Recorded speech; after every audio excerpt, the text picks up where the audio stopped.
Yesterday was a workshop all about herbs and wild plants 生産カリを青い under 土 the 地に most 持ってる beautiful sky. ので今回どういうとこが好きかわかりますか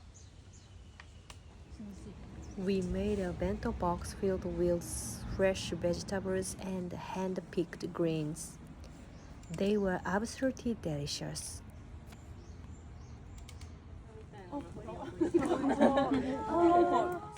基本的に生育は同じところでやる。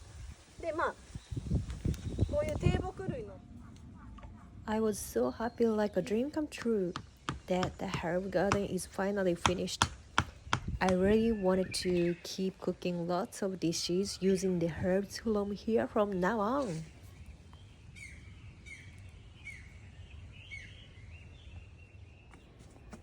ハーブの庭できました。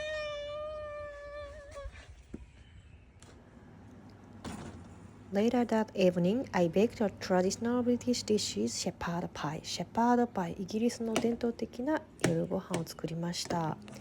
It turned out so good and the kids absolutely love it. めちゃくちゃ美味しかったです。いつも見てくれてありがとうございます。バイバイ。